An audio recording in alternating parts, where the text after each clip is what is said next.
Muy buenas tardes a todos los seguidores de este canal de YouTube Mormonismo Desatado. Aquí otra vez Mauricio o Mahmoud Abdannafi. Y vamos a hacer un pequeño repaso de lo que fue la clase del 16 al 22 de noviembre. De antemano pido disculpas por no haberlo hecho el día domingo. Problemas técnicos con el computador, ¿sí? Tocó mandarlo a arreglar. Y la verdad no soy muy amigo de grabar cosas por el celular. Digamos, la imagen no es que sea de mi agrado. Pero bueno, vamos a hacerlo así. En estos días en que no pude ver usar mi computador y pues tocó descargar los aplicativos de Facebook en el celular. Por ahí vi comentarios, unos comentarios que la verdad no estoy seguro si hablar de ellos o no. Pero hay personas que están convencidas que la manera de hablar que tienen está bien, ¿sí? Hay personas que están convencidas que decirle a otro estúpido, boludo, pendejo, farsante, tonto, o los términos que uno a bien se le vengan a la mente, son términos apropiados para un diálogo. La verdad, les debo decir que no. Cuando se trata de temas serios, como en este caso la refutación de las doctrinas del mormonismo, uno lo que debe utilizar es, las palabras apropiadas, digámoslo de esta manera. No es correcto decirle ni tonto, ni pendejo, ni nada parecido a otra persona. ¿Sí? Decirle patético. Y hay gente que está convencida de que eso está bien. De que eso, no sé si de pronto en su imaginación, en su mundo de las ideas, piense que eso va a enriquecer el diálogo. De una vez le digo a aquellas personas que están acostumbradas a ese tipo de lenguaje, que en vez de abrir el diálogo lo que hace es cerrarlo. ¿Sí? Ahora, es problema de cada cual, o es asunto de cada cual si lo utiliza o no. Yo personalmente no lo hago. ¿Sí? De hecho, cuando voy a contestarle a alguien alguna pregunta o algún comentario, generalmente utilizo palabras apropiadas. ¿Sí? Digamos, me podría catalogar como alguien decente. ¿Sí? Digamos, utilizando los parámetros básicos del idioma español. Vuelvo y digo, es mi manera de hacer las cosas. Si a alguno le fascina por debajear a los demás o tratar de imbécil o boludo a otros, es problema de cada cual. Yo la verdad no me voy a poner a debatir ni a contestar nada de esos temas, salvo lo que estoy haciendo ahora.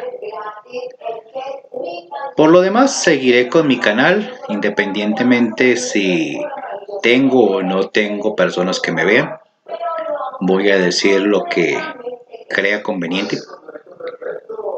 Y es todo lo que tengo que decir al respecto. Pasando a otro tema.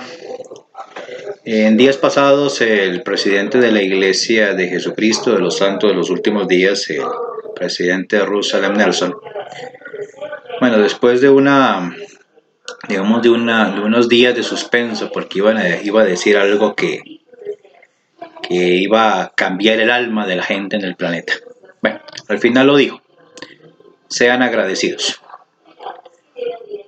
Debo opinar al respecto que es una buena idea ser agradecidos.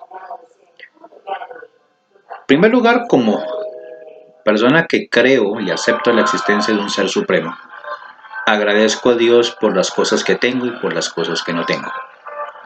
Sé que el ser supremo es alguien omnipotente, omnipresente y omnisapiente. ¿Sí? Y sé que yo como ser humano no soy ni omnipotente ni omnisapiente. ¿Sí? O sea, no soy un ser divino. Simplemente soy una criatura, una creación de Dios, que gracias a mi papá y a mi mamá estoy en este mundo. Agradezco los conocimientos que tengo, no solamente en cuanto a los temas de la iglesia mormona se refiere, sino todos los conocimientos que poseo ahora, no solamente de tipo religioso, ahorita por mi actual afiliación religiosa que es el Islam chiita, ¿sí? Valga la pena, ¿sí? Que no es que no es la peor de las religiones, como alguien me dijo en alguna ocasión, ¿sí? Sino que agradezco todas las cosas que he aprendido, lo que aprendí de mis profesores, lo que aprendí de mis maestros en la iglesia, porque para mal o para bien, lo que aprendí en la iglesia me ayudó a entender el Islam y me ayudó a entender los temas de religión, los temas de filosofía.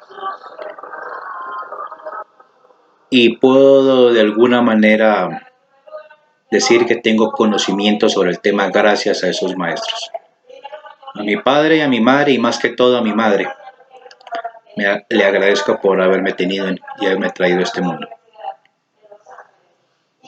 Por todas las cosas que ella hizo por mí y por las que hace todavía, le doy las gracias. A mi papá por permitirme estar en este mundo, porque es que no soy Jesucristo para haber nacido solamente de madre. Tuve que nacer de un padre. Independientemente de cómo haya sido él o me haya tratado, le agradezco por haberme ayudado también a estar en este mundo. También por mi esposa, por mis hijas, agradezco a Dios por ello, por todo el cariño y el amor que ellas me han dado.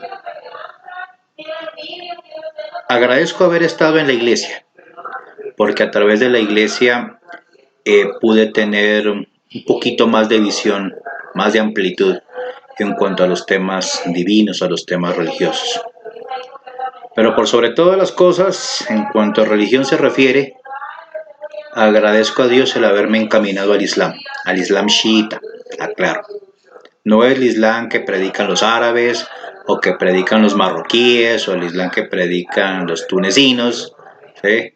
No, no soy amigo del Islam sunita, ¿sí? Lo respeto, pero ellos allá y yo acá, ¿sí?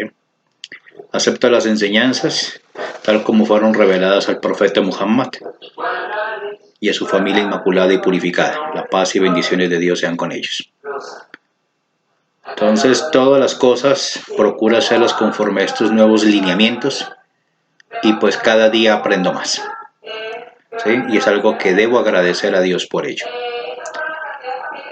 Agradezco las cosas que no tengo, porque sé que por algún motivo no las tengo.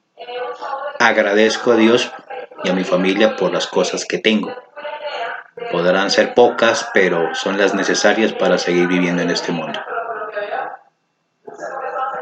Y de verdad los invito a todos, sean santos de los últimos días o no lo sean, a que sigamos el consejo. En verdad es un consejo bueno, ser agradecidos. Porque muchas veces como seres humanos estamos acostumbrados a anhelar lo que no tenemos. Y eso me recuerda a las palabras que en alguna película de dibujos animados escuché y que fueron muy sabias. Eran las palabras del sabio Uwei, la tortuga, en Kung Fu Panda. Y si no estoy mal son enseñanzas del budismo, del taoísmo, pero son reales. El sabio Uwei le decía a su discípulo: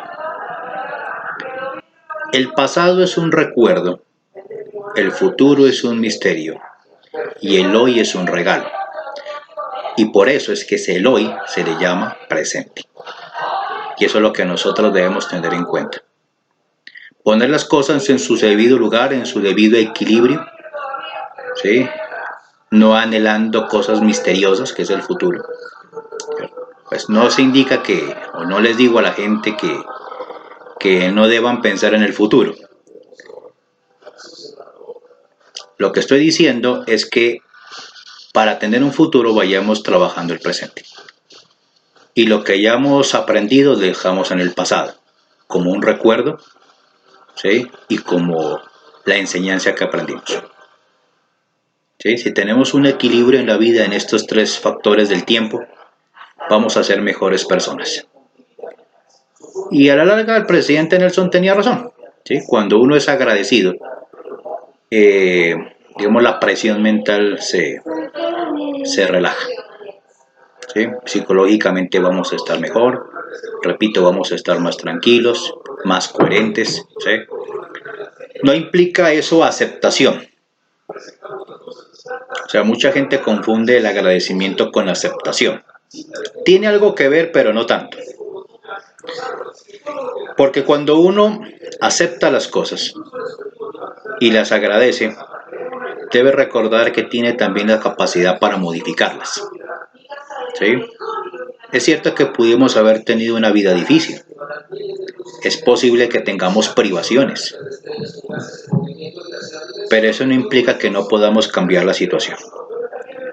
Como Dios mismo dice en el Sagrado Corán, Dios no es injusto con sus siervos. Los hombres, los humanos, somos injustos con nosotros mismos.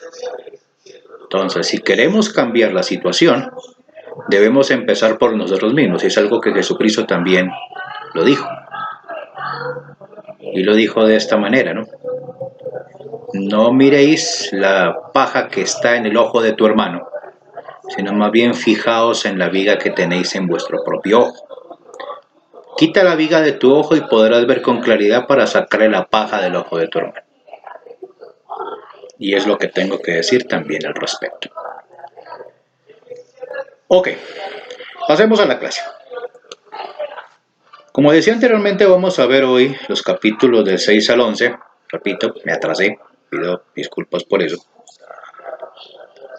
Pues así, en resumidas cuentas, lo que estos capítulos nos muestran, pues es la continuación del viaje de Mahón Rimoriankumer, o como lo dice el libro de Mormón, el hermano de Jared. Y vamos a mirar estos capítulos y vamos a ver qué podemos aprender de ello. ¿Sí? Obviamente, como he dicho siempre, desde la óptica de alguien que fue de la iglesia, no de alguien que está en la iglesia. Vamos a empezar inicialmente leyendo los capítulos, el capítulo Éter, de Éter, capítulo 6, desde los versículos 1 al 12. Y dice así: Y ahora yo, Moroni, procedo a dar la historia de Jared y su hermano. Porque sucedió que después que el Señor hubo preparado las piedras que el hermano de Jared había llevado al monte, el hermano de Jared descendió del monte y colocó las piedras en los barcos que se habían preparado, uno en cada extremo, y aquí dieron luz a los barcos. Y así hizo el Señor que las piedras brillaran en las tinieblas para dar luz a los hombres, mujeres y niños, a fin de que no atravesaran las grandes aguas en la oscuridad. Y sucedió que cuando hubieron preparado todo género de alimentos para que con ellos pudieran subsistir sobre las aguas, así como alimento para sus rebaños y hatos, y cualquier bestia o animal o ave que llevasen consigo, he aquí cuando hubieron hecho todas estas cosas, entraron en sus naves o barcos, y se hicieron a la mar, encomendándose al Señor su Dios. Y ocurrió que el Señor Dios hizo que soplara un viento furioso sobre la superficie de las aguas, hacia la tierra prometida. Y así fueron echados de un lado a otro por el viento sobre las olas del mar. Y aconteció que muchas veces fueron sepultados en las profundidades del mar, a causa de las gigantescas olas que rompían sobre ellos, y también por las grandes y terribles tempestades causadas por la fuerza del viento. Y sucedía que, cuando eran sepultados en el abismo, no había agua que los dañara, pues sus barcos estaban ajustados como un vaso, y también estaban ajustados como el arca de Noé. Por tanto, cuando los envolvían las muchas aguas, imploraban al Señor, y Él los sacaba otra vez a la superficie de las aguas. Y ocurrió que el viento no dejó de soplar hacia la tierra prometida mientras estuvieron sobre las aguas, y de este modo fueron impelidos delante del viento. Y le cantaban alabanzas al Señor. Sí, el hermano de Jared le cantaba alabanzas al Señor, y le daba gracias y loor todo el día. Y cuando llegaba la noche no cesaban de alabar a Dios, al Señor. Y así fueron impulsados hacia adelante, y ningún monstruo del mar podía despedazarlos, ni ballena alguna podía hacerles daño. Y tenían luz continuamente, así cuando se hallaban encima del agua, como cuando estaban debajo de ella. Y de este modo fueron impelidos sobre las aguas por 344 días.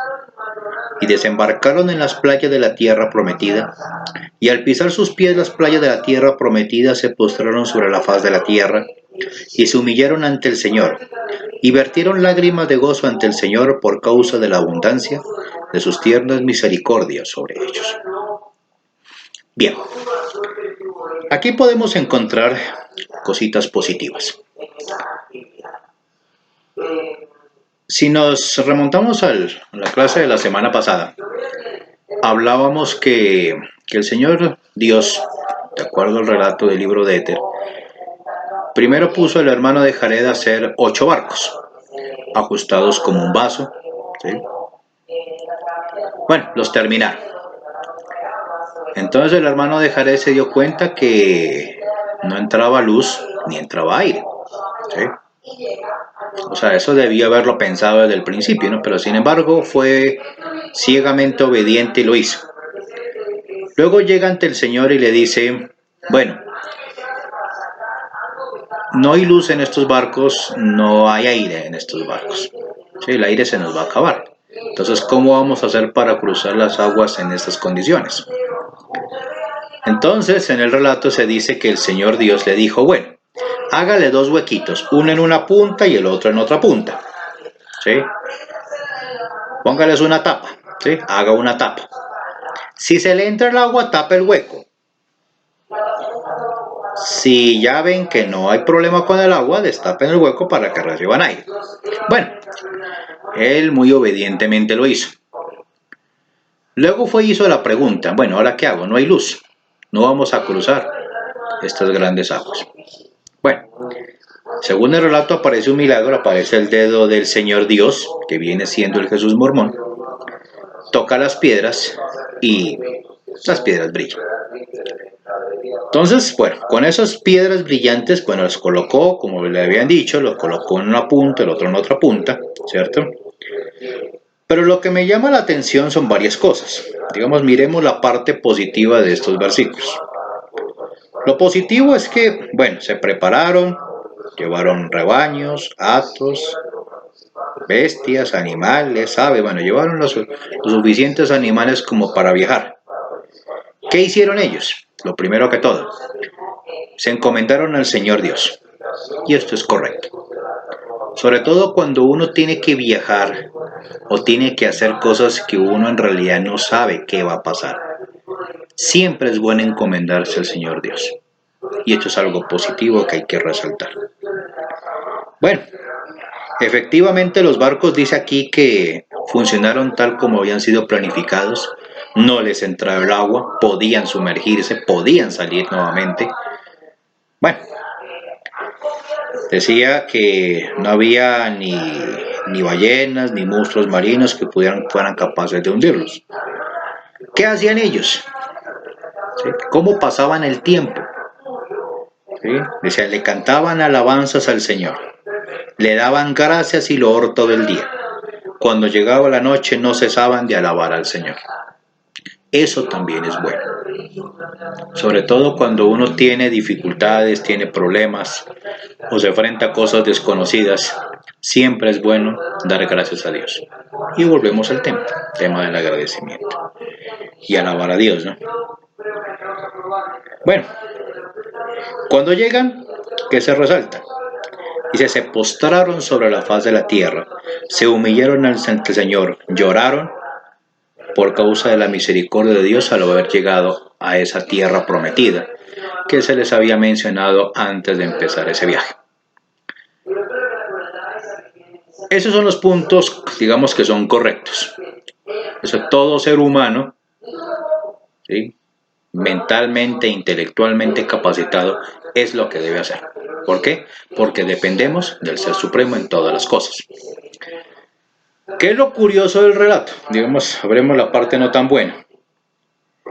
Si uno coge Éter 6:11, dice, fueron impelidos sobre las aguas por 344 días. La primera cosa que uno tiene que notar en este pedacito es que no se sabe por dónde cogieron. Según los eruditos santos de los últimos días, ellos tuvieron que viajar hacia el este. ¿sí? Y de paso corrijo algo que había dicho en un video anterior. No fue hacia el oeste, sino hacia el este. O sea, es decir, tuvieron que llegar hacia digamos, hasta el mar de China, por lo menos. Lo segundo es la cantidad de tiempo que se gastaron. Según este versículo, 344 días, prácticamente un año. Si uno lo compara con otros viajes, digamos viajes transoceánicos, por ejemplo Sebastián Elcano y Fernando de Magallanes, se gastaron 3 años y pico, más aproximadamente, casi 3 años y medio, en darle la vuelta al planeta. Eso significa que este viaje duró un tercio de ese viaje. ¿Sí? Magallanes y Elcano tenían galeones, es decir, barcos inmensos que eran impulsados a vela. En segundo lugar, uno ve aquí el relato. Estamos hablando de barcos que eran, digamos, terminaban en punta, herméticos, no tenían velas. Entonces era el viento, las olas, los que lo llevaban. O sea, aguantar 344 días en las condiciones antes mencionadas en la realidad no tiene sentido. ¿Sí? Y sobre todo saber por dónde se fueron. Si realmente tomaron las corrientes oceánicas, tampoco tiene sentido que el relato fuera real. Porque perfectamente hay personas... ¿Cuánto se demoró, por ejemplo, Cristóbal Colón en sus galeones para atravesar el Atlántico, desde Palos de Moguer hasta las costas americanas? Aproximadamente unos 3 meses, un poquito más, digamos que 4. Entre 3 y 4 meses. ¿Sí? Si unos barcos, como los descritos aquí en el libro de Éter, hubieran sido reales, tendrían que haberse gobernado por las corrientes marinas. Ahora, si se trabajó con corrientes marinas,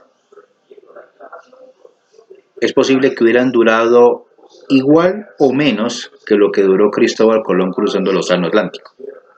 Pero 344 días en realidad no tiene sentido, teniendo en cuenta de que los barcos, según el relato mismo de Éter, dice que eran del tamaño de un árbol, digámoslos unos entre 10 a 20 metros de largo, y eso dependiendo del árbol, ¿no?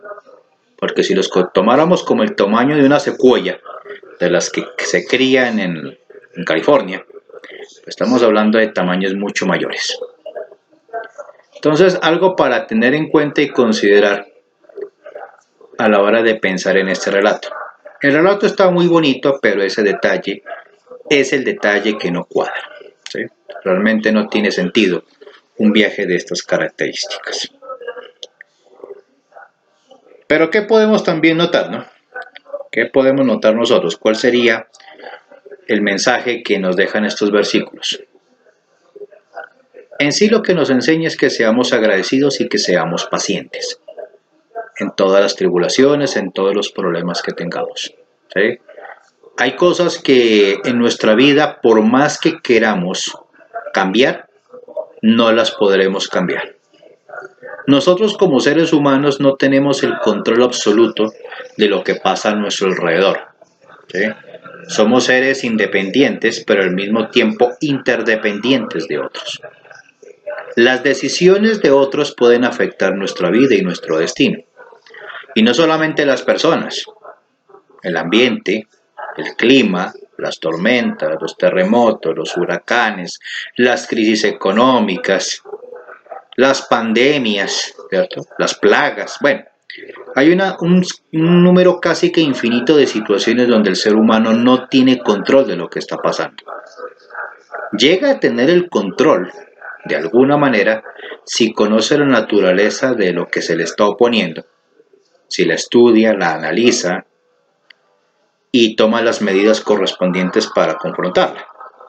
Pero mientras va aprendiendo eso, pues realmente no va a poder hacer nada, ¿sí? Pero una cosa es quedarse sin hacer nada y otra cosa muy diferente, mientras no puedo hacer nada, analizar cómo lo puedo solucionar. Eso es diferente. Y esto fue, digamos, inicialmente la enseñanza que nos deja estos versículos del libro de Éter. ¿Sí? Entonces, siempre vamos a tener problemas, siempre vamos a tener dificultades, ¿sí? Pero en la medida que confiemos en Dios, en el Ser Supremo, vamos a tener una manera más amplia de poder resolver las situaciones que se nos presenten alrededor. Bien, vamos a leer a continuación el libro de Éter, capítulo 9, desde el 28 al 35. Vamos a ver qué nos dice. Y dice así: y de nuevo llegaron profetas a la tierra proclamándoles el arrepentimiento. Sí, que debían preparar el camino del Señor, o caería una maldición sobre la faz de la tierra. Sí, que habría un hambre muy grande, en la que serían destruidos si no se arrepentían. Pero el pueblo no creyó en las palabras de los profetas, sino que los echaron fuera, y arrojaron a algunos en fosos y los dejaron para que muriesen. Y aconteció que hicieron todas estas cosas según el mandato del rey Éter.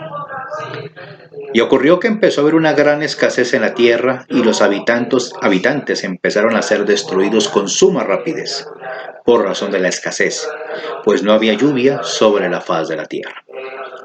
Y también aparecieron serpientes venenosas sobre la superficie de la tierra, y envenenaron a mucha gente. Y sucedió que sus rebaños empezaron a huir de las serpientes venenosas hacia la tierra del sur que los nefitas llamaban Zarahemla. Y aconteció que muchos de ellos perecieron en el camino, no obstante hubo algunos que huyeron a la tierra del sur.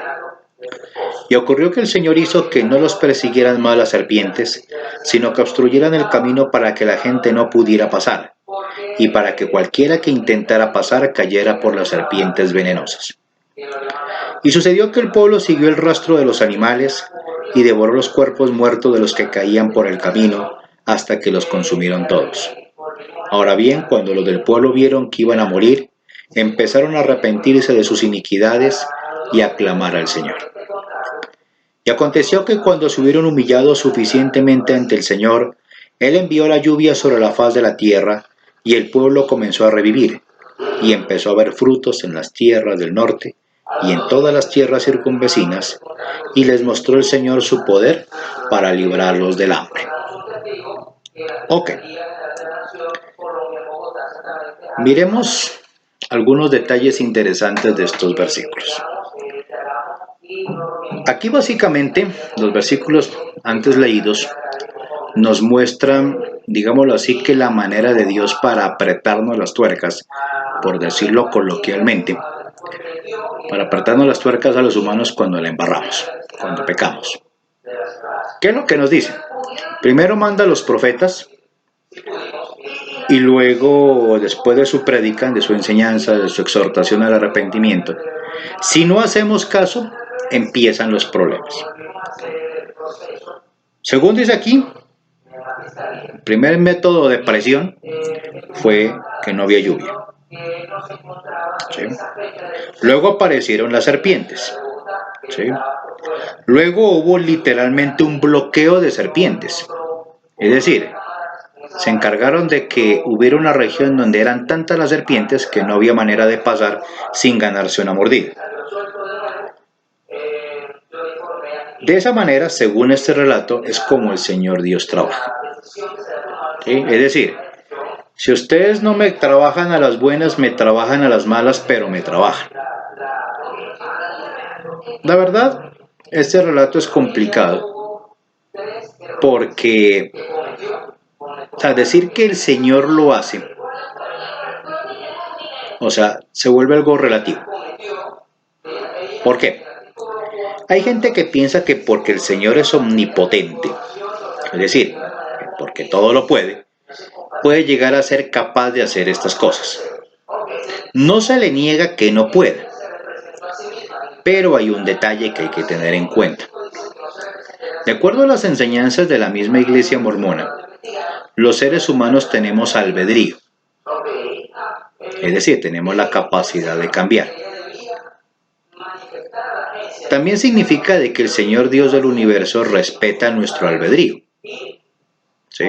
Entonces permite, digamos, se acepta como parte del trato que los seres humanos tengamos la decisión de no obedecerlo, o de ignorarlo, o de no hacer caso a sus consejos.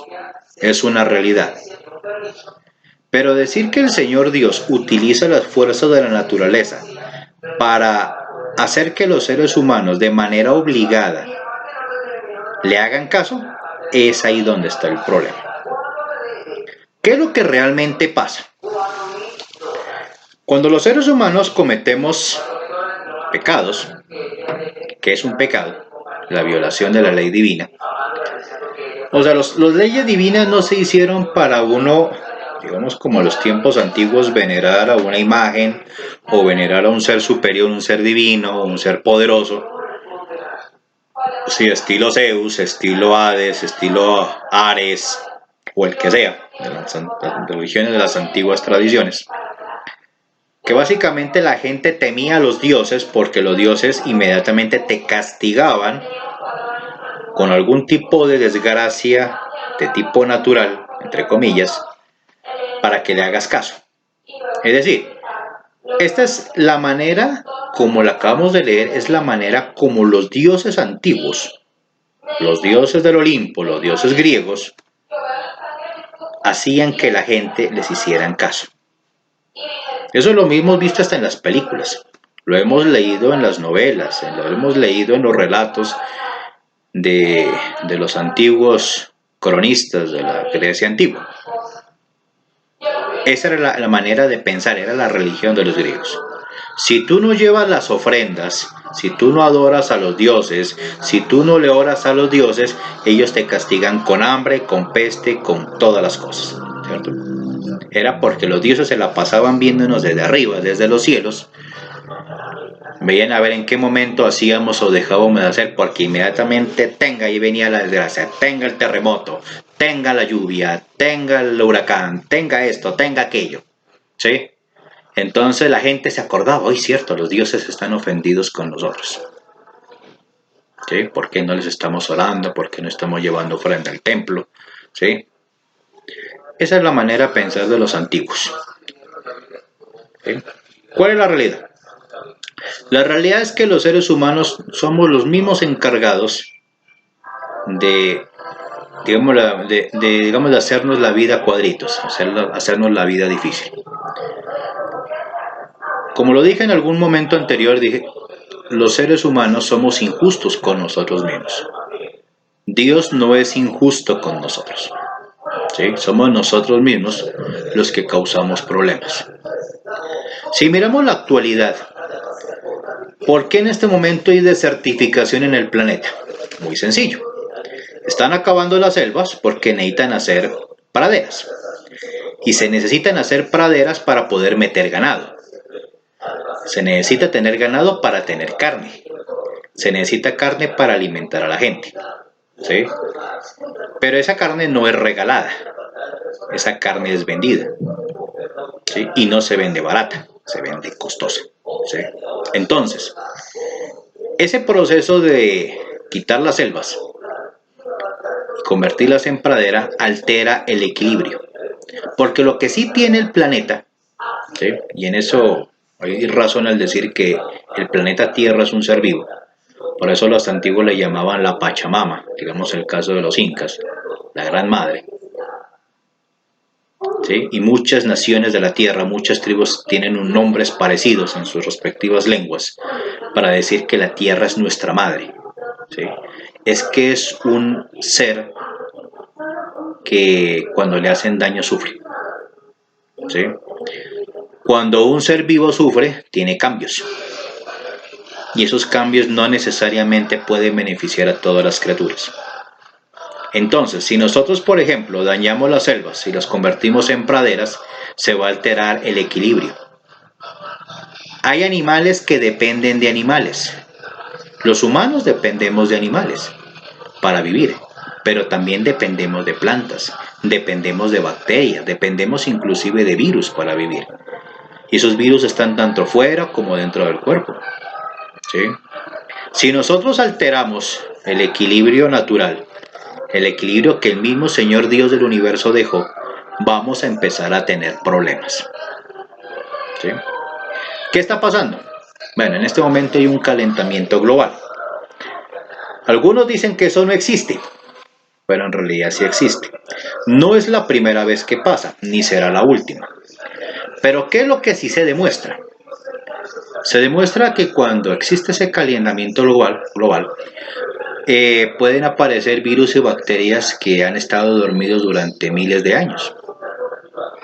Y esos virus cuando vuelven a aparecer, ¿sí?, se vuelven a multiplicar, se vuelven a esparcir y muy posiblemente los humanos o otras criaturas no vamos a poder ser capaces de resistir las enfermedades que esos virus antiguos puedan traer.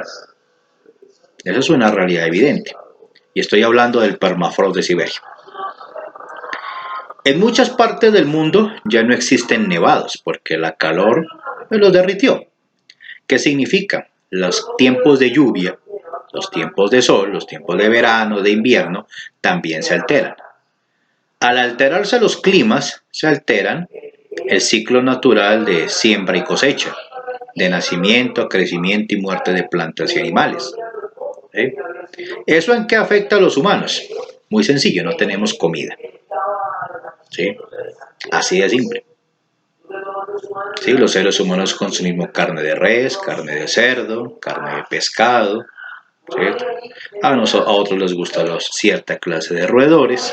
Bueno, hay diferentes carnes que los seres humanos consumen según el lugar del planeta en que viven. Si esos equilibrios se llegan a romper, ahí es donde aparece el hambre. ¿Sí? Ahora, cuando empiezan a haber esos cambios, es cuando ciertas especies de animales empiezan a ocupar el lugar que otros tenían. Entonces, digamos, uno puede ver ahorita que uno encuentra, en una noticia que veía esta mañana, apareció un tiburón en unos pantanos. No recuerdo en qué parte del mundo, no sé si fue en Estados Unidos o en Francia, no recuerdo en dónde. O sea, ¿qué hace un tiburón buscando comida en un pantano? Muy sencillo, no tiene comida donde está viviendo, necesita buscar qué comer. Entonces los animales son fácilmente adaptables a comer nuevas cosas, ¿sí? Y si por ahí encuentran algún humano por ahí mal parqueado, ¿sí?, descuidado, inocente, ingenuo de lo que está pasando alrededor, pues va a ser un delicioso plato. Y al parecer la carne humana es muy apetecida entre cierta clase de animales. Entonces es bueno tener cuidado en eso, ¿sí? Esa es la diferencia que quiero mostrar, ¿sí? No sé si fue la intención del relato de Éter decir que esa realmente era la causa. Pero el hecho de pensar o de creer que el Señor Dios está ya sentado en un trono mirando en los cielos, mirando cómo azotarnos con hambre, con enfermedades, con pobreza, bueno, con lo que sea, ¿cierto? Por no obedecer sus órdenes, es un concepto errado. Vuelvo y digo, Dios no es injusto con sus criaturas. Nosotros los humanos somos los que somos injustos con nosotros mismos. Ok.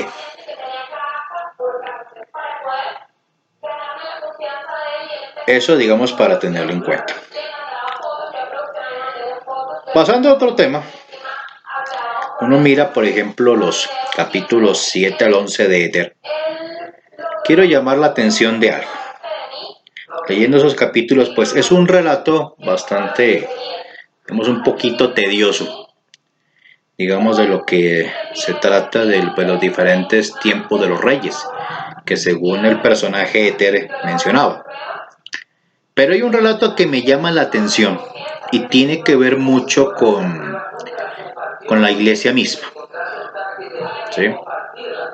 Todos sabemos, todos los que somos o hemos sido miembros de la iglesia, todos sabemos que muchos de los rituales o muchos de los principios o de ciertas doctrinas del mormonismo vienen de sociedades secretas, de sociedades ocultas. Y hay una parte en el libro de Éter, justamente el capítulo 8, que habla de esto. Y dice lo siguiente, ¿sí?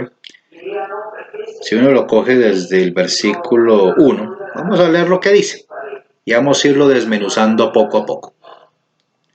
Dice lo siguiente: y sucedió que Shul engendró a Homer y este reinó en su lugar. Y Homer engendró a Jared y Jared engendró hijos e hijas. Y Jared se sublevó contra su padre y fue y habitó en la tierra de Ed. Y sucedió que lisonjeó a muchos por motivo de sus palabras astutas, hasta que hubo logrado la mitad del reino. Y cuando hubo logrado la mitad del reino, le hizo la guerra a su padre, y llevó cautivo a su padre, y lo hizo servir en el cautiverio. Y en los días del reinado de Homer, éste permaneció cautivo la mitad de sus días. Y ocurrió que engendró hijos e hijas, entre ellos a Esrom y Coreamto. Y estos se enojaron en extremo por los actos de Jared, su hermano, al grado de que reunieron un ejército y le hicieron la guerra a Jared. Y aconteció que lo combatieron de noche. Y sucedió que cuando hubieron destruido al ejército de Jared, estaban a punto de matarlo a él también, y le suplicó que no lo matara, y que él entregaría el reino a su padre. Y sucedió que le perdonaron la vida. Paremos un momentico aquí. Entonces aquí encontramos al típico hijo desagradecido que se la quiere ganar sentado. ¿Sí? El típico hijo de rico, en este caso era hijo de un rey, era un príncipe, destrona a su padre y usurpa el trono. ¿Sí? Pero no tuvo consideración hacia su padre, y al parecer su padre tampoco era una mala persona. ¿Sí? Lo trató mal, lo encerró en una torre, y pues no lo trató como debía de ser. ¿Sí? Lo que llamamos un hijo, vuelvo y digo, un hijo desagradecido. Los hermanos, al enterarse de lo que estaba pasando, van, declaran la guerra, combaten contra su propio hermano y al final lo derrotan, a él y a sus ejércitos. ¿Sí? Esto aquí es lo primero que nos enseña. Nos enseña que como seres humanos tenemos que tener en cuenta la familia. La familia es lo más importante dentro de la vida de un ser humano. E inclusive los animales nos enseñan la importancia de cuidar a nuestra familia. Y sobre todo de cuidar a los padres. ¿Sí? O sea, por más recursos económicos que tenga un padre, por más adinerado, por más multimillonario, por más tapado en plata que sea, no tenemos el derecho de quitarle nada a nuestros padres. ¿Sí? Ellos merecen un respeto especial por esto. Ese fue el error de Jared. Jared no se conformó con todas las comodidades que tenía, sino que quería tenerlas todas. Y ese es un error. ¿Sí? Y vuelvo y digo, los seres humanos somos injustos con nosotros mismos cuando no hacemos lo que Dios manda.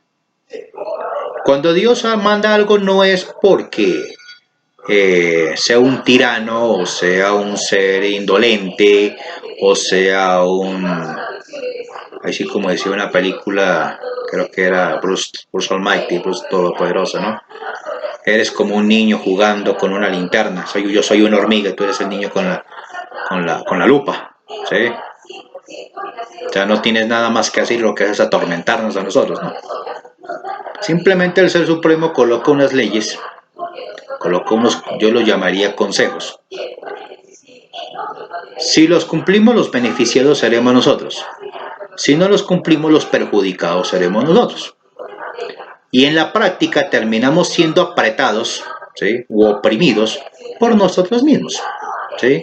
Si no lo hacemos por nuestra propia mano, se hará por la mano de otros. Pero esa es la realidad. Y eso es lo que se podría llamar un castigo. ¿Sí? Algunos lo llaman castigo de Dios, pero en la práctica no lo es.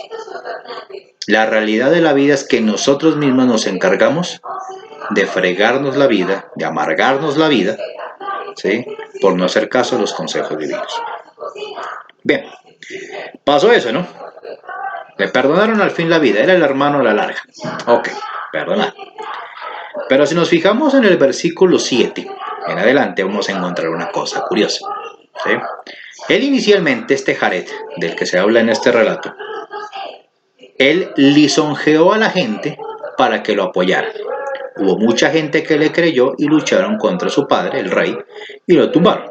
Pero bueno, la táctica no le parecía mala. Dice el 7. Y Jared se apesadumbró en gran manera por causa de la pérdida del reino, porque tenía el puesto el corazón en el reino y en la gloria del mundo.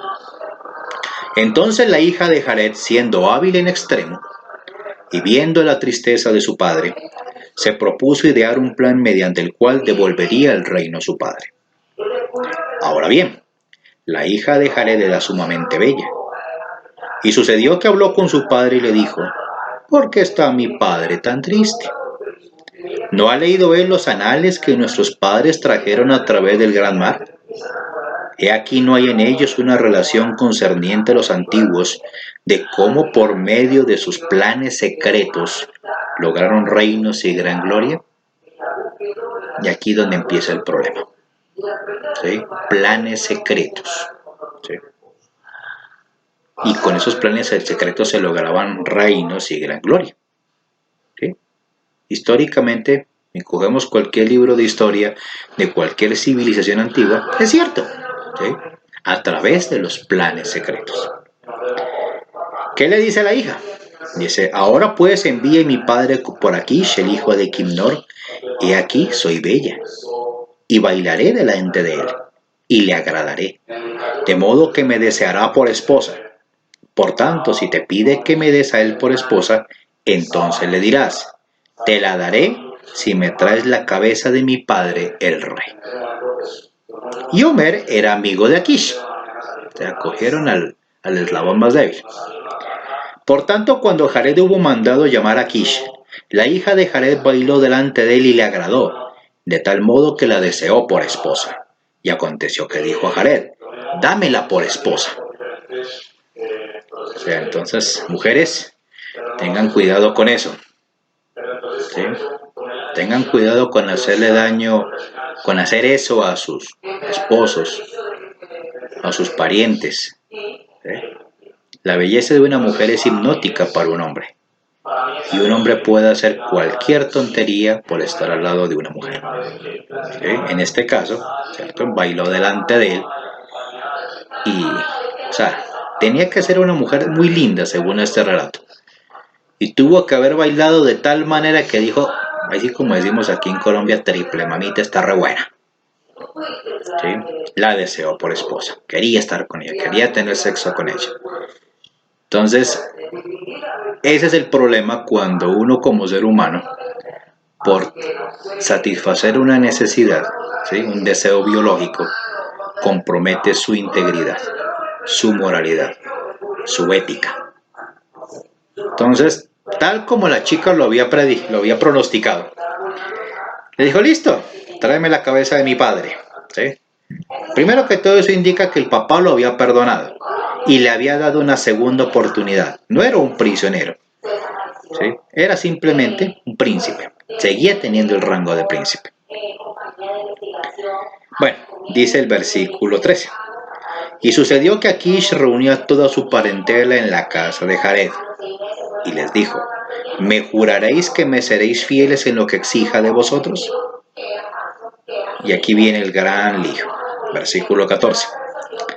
Y aconteció que todos le juraron por el Dios del cielo, y también por los cielos, y también por la tierra y por su cabeza, que el que se opusiera a la ayuda que Akish deseara perdería la cabeza. Y quien divulgara cualquiera de las cosas que Akish le diera a conocer, perdería la vida. Esto que acabo de leerles, compañeros, es lo que en mis tiempos yo juré cuando hice mi ceremonia de las investiduras. Era ese famoso signo, ¿cierto? El signo del degollamiento, ¿no? Y uno, cuando decía estas palabras, uno debía pasar la mano de esta manera y por el vientre de igual manera. ¿Sí? Esto era parte de los rituales del templo en los tiempos en que yo fui al templo. ¿Sí? Yo recuerdo que cuando hice ese juramento, yo la verdad me asusté. Dijo: ¿es así de serio? O sea, yo lo veía como algo que era de extrema seriedad. Ser un misionero de la iglesia, ser un representante de Dios. Yo jamás caí en cuenta, y la verdad lo digo y lo reconozco. Eso es lo que pasa cuando uno no conecta las cosas. ¿Cómo es posible que un juramento como como el que había acabado de hacer, fuera malo, si se suponía que se estaba haciendo en el templo del Señor. ¿Sí? Yo nunca caí en cuenta de que ese juramento que acababa de hacer estaba escrito en el libro de Mormón y era claramente específico que era una cosa errada, una cosa mala, una cosa perversa, hacer un juramento de estas cosas, ¿sí? Jurar de esta manera, jurar por el Dios del cielo, por la tierra, por la cabeza, ¿cierto? El divulgar una clase de secreto como ese. Bueno, ¿qué dice el relato? En el versículo 15. Y ocurrió que así se pusieron de acuerdo con Akish, y él les administró los juramentos que fueron dados por los antiguos que también ambicionaban poder. Juramentos que habían sido transmitidos desde Caín, que fue asesino desde el principio. Y aquí paro un momentico, ¿sí? Cuando uno va al templo, ¿sí? Y uno realiza los rituales de la investidura, claramente se dice, y hay una frase, si mal no lo recuerdo, y se lo dicen a uno en la unción, cuando uno es ungido, antes de ponerse a los garmes del santo sacerdocio, entre comillas, que dice salud en los huesos, médula en su ombligo, poder en el sacerdocio, ¿sí? Y poder sobre mi descendencia por las generaciones del tiempo y por toda la eternidad. Más o menos, ¿no? Entonces, uno cuando recibe las investiduras, uno se supone está recibiendo poder, ¿cierto? Y aquí igualito lo dice el libro de Éter, ¿sí? Estos juramentos fueron dados para aquellos que ambicionaban poder. Cuando una persona recibe la investidura del sacerdocio en el templo, uno está buscando poder, ¿sí? Y dice el 16, y los preservó el poder del diablo para administrar estos juramentos a los del pueblo, a fin de conservarlos en la oscuridad, es decir, son secretos, no son para el público, para ayudar a quienes ambicionaran el poder obtenerlo, y asesinar, y robar, y mentir, y cometer toda clase de iniquidades y fornicaciones. ¿Qué es lo que uno nota de raro? Lo que uno denota de raro es que mucha gente dentro de la iglesia, de alguna manera, tiene estos poderes. Los tiene. Pueden cometer pecados, como estos, ¿no? Robar, mentir, fornicar, ¿sí? Yo recuerdo con mis tiempos de misionero teníamos una zona que nos era vedada, que era la zona de aeropuerto en Cúcuta, estoy hablando de 30 años atrás. No podíamos pasar como misioneros. Si teníamos que ir a ese barrio, teníamos que ir de civil, o sea, con camiseta, o digamos, no mostrar para nada que éramos misioneros. Si nos veían a dos muchachos así fuera vestidos con camisetas o pantalones comunes y silvestres, con jeans, pero nos veían como con cortecito como cortico, ¿cierto? Andábamos de dos en dos y hablábamos como muy sanito. La gente nos pillaba que eran mormones y nos tiraban literalmente piedra, ¿sí? Y hubo varios misioneros que salieron heridos de ese barrio. ¿Por qué? Ese barrio tenía una particularidad. Había mucho niño rubio, ojiazul y ojiverde. ¿Qué era lo que pasaba? Muchos misioneros de la iglesia norteamericanos, contraviniendo las normas de la misión, tenían sexo con estos muchachos y nacieron hijos. La iglesia no hizo nada para que estos misioneros asumieran su responsabilidad de padres. Simplemente lo que hicieron fue sacarlos de ese sitio, trasladarlos a otro área de proselitismo y se acabó el problema. Y la gente no tenía cómo reclamar. La gente obviamente se resintió, se enojó contra los misioneros y los paganos éramos nosotros, ¿sí? Entonces, a eso es lo que yo me refiero con el poder para poder, valga la redundancia, ¿sí? Cometer toda clase de iniquidades y fornicaciones. Yo conocí personalmente, cuando fui obrero del templo, a gente en muy altos puestos de la iglesia que robaba. y tenían una modalidad de estafa utilizando una agencia de seguros. La agencia de seguros, recuerdo muy bien, se llamaba Eagle, o sea, águila en inglés. Ellos utilizaban pólizas de seguros de vida norteamericanas y las vendían a gente en Colombia. No recuerdo muy bien cómo era el truco, pero la gente terminaba pagando grandes cantidades de dinero por seguros que le pertenecían a otras personas. Gente fue detenida, fueron echadas a la cárcel. ¿Sí? ¿Qué hizo la iglesia? Los defendió y los sacó. Así de simple.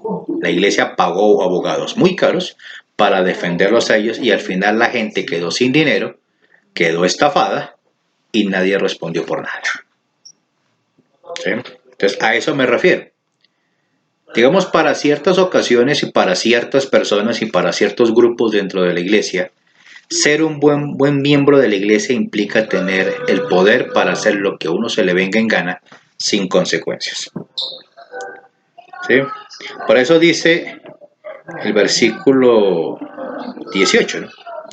Y aconteció que formaron una combinación secreta, tal como los de tiempo antiguo, la cual combinación es lo más abominable y perverso, sobre todas las cosas, a los ojos de Dios. Y aquí lo que voy a leer a continuación es una realidad, ¿sí? A pesar de que está en el libro de Mormón. Porque el Señor no obra por medio de combinaciones secretas. Es decir, Él no tiene que mandar a gente elegida a lugares privados a hacer juramentos y convenios secretos. Ni quiere que los hombres viertan sangre, sino que lo ha prohibido en todas las cosas desde el principio del hombre. Y yo, Moroni, no escribo la manera de sus juramentos y combinaciones, porque se me ha hecho saber que existen entre todos los pueblos y se hallan entre los lamanitas. ¿Sí? Bueno, ahorita ya los conocemos, sabemos que son los rituales del templo. Son ese tipo de combinaciones y juramentos secretos. Y dice también el 22, cualquier nación que favorezca tales combinaciones secretas para adquirir poder y riquezas, hasta que se extiendan sobre la nación, he aquí será destruida. Porque el Señor no permitirá que la sangre de sus santos, que fue vertida por ellos, clame siempre a Él desde el suelo pidiendo venganza, sin que Él los vengue. ¿Sí? Por alguna manera, de alguna manera digo, la iglesia apenas tiene 15 millones de miembros bautizados. ¿Se imaginan si fueran 200 millones en estas condiciones? Pobres países donde estuviera la iglesia, con ese tipo de juramentos y combinaciones secretas. ¿Sí? Entonces lo que uno ve aquí, ¿sí? Lo que uno ve aquí es terrible. Esta clase de juramentos y pactos y ceremonias y ordenanzas que no pueden ser vistas a los ojos del público o que no las conozca el público. ¿Sí? Ese tipo de juramentos secretos, tal como dice el versículo 25, tienen como objetivo lo siguiente. Porque sucede que quien la establece procura destruir la libertad de todas las tierras, naciones y países, y lleva a cabo la destrucción de todo pueblo, porque la edifica el diablo, que es el padre de todas las mentiras. Sí, ese mismo embustero que sedujo a nuestros primeros padres. Sí, ese mismo mentiroso que ha provocado al hombre a asesinar desde el principio, que ha endurecido el corazón de los hombres al grado de que han asesinado a los profetas y los han apedreado y desechado desde el principio. Esto es una constante, ¿sí? Cuando un profeta de Dios, uno real, no los profetas mormones, ¿sí? Que llaman la primera presidencia y el consejo de los 12. Cuando un verdadero profeta de Dios da mandamientos, ¿cierto? Vuelvo y repito, no son para el beneficio de ellos, sino para el beneficio de nosotros, los seguidores. En la iglesia mormona pasa lo contrario, ¿sí? Los mandamientos que dan los líderes de la iglesia no nos benefician a nosotros, los benefician a ellos. No solamente les damos dinero, ¿sí? No solamente les damos esfuerzo, sino que también con la sumisión que cualquier mormón común y corriente le dé a ellos, les estamos dando algo llamado poder. Y ese poder es el que actualmente están utilizando. ¿Sí? Por eso la iglesia ya no se porta como iglesia. La iglesia se porta como una empresa. Esa es la cuestión que está ocurriendo ahorita. Y por lo menos en eso también doy gracias por haberme salido de la iglesia. Porque en realidad uno llega al punto que la fidelidad hacia el Ser Supremo se pierde por andar siguiendo a gente que no vale la pena seguir. Bien, esto era la clase que les debía. Les agradezco su atención para todos los que hayan visto el video completo. Les recuerdo, si tienen preguntas, comentarios, ahí está la cajita de comentarios, háganlas, ¿cierto? Si les gustó el video, pulgar arriba, si no les gustó, pulgar abajo. ¿Sí? Les agradezco su tiempo, su disposición y que tengan muy buena tarde. Hasta pronto.